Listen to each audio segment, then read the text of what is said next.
Nowadays, tempeh has already become one of the favorable food by many people due to its high nutritional value.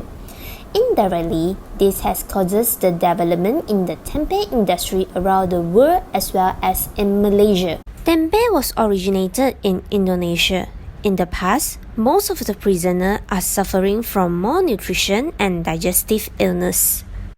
One day, the guards found out that tempeh actually can sustain to meet the prisoners' daily nutritional needs. Hence, they started to provide the prisoners tempeh as their main food, and it is made out of soybean, which is nutritious and easy to get. Besides, the tempeh is also considered very cheap. After consuming the tempeh for a long period, the prisoner is curious about it. Hence, he decided to go to ask the guards. Sir, tempeh ni sedap. Nak tahu macam mana buat ni? Aha! Since you're so curious, let me tell you about the processing step. The raw materials used to make a tempeh is soybeans. First, the soybean is being cleaned. After that, it is the boiling step, where the soybean is being boiled for 30 minutes. The next step is dehulling step, where the soybeans coating is being removed. Then, the dehulled soybeans are soaked for overnight. On the next day, we have to boil the soybeans again. After 60 minutes of boiling, the soybeans will undergo draining and cooling process. During the cooling step, the wet soybeans are spread over a tray and being cleaned with a cloth. The next step is rhizobus inoculation. The dry soybeans are inoculated with the rhizobus, which is known as the yeast, to make the tempeh. Then, the soybeans are packed according to the desired portion and shape. After that, the packed soybeans are left for 48 hours in the room temperature for incubation. This is the step where the fermentation occurs.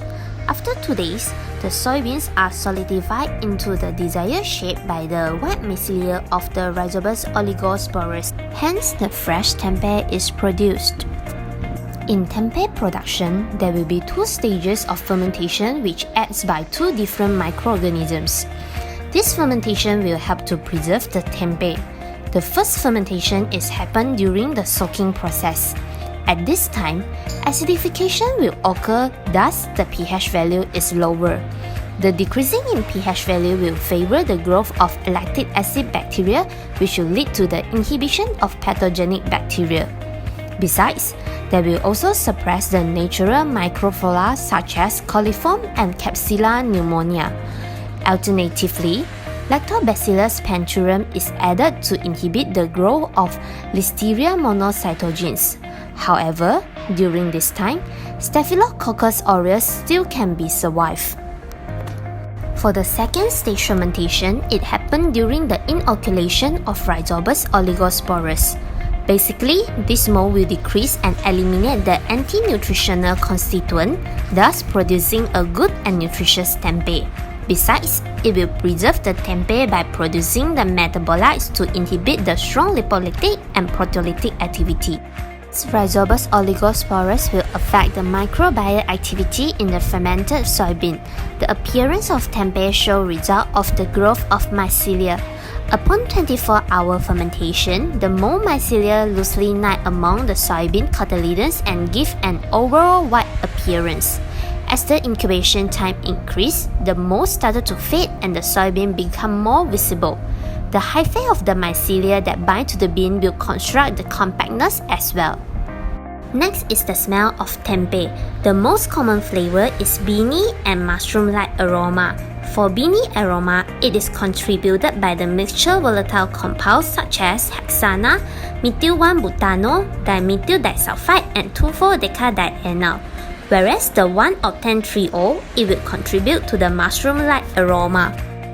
The spoilage organism or pathogen that can be found in tempeh is Aspergillus and Bacillus species. One of the examples of Bacillus species is Staphylococcus aureus. Actually, most of the spoilage in tempeh is caused by cross-contamination. Aspergillus species is a mold which can cause serious illness such as allergic infections like asthma and lung infection diseases when people with weakened immune system inhale their spores. For Bacillus species, since it is a gram-positive bacterium, it usually can cause skin infection, respiratory infection, and also food poisoning. It seems like interesting for the whole tempeh production. I would like to take part in this industry after this. Yeah, I believe you can do it. But you don't have any chance for it.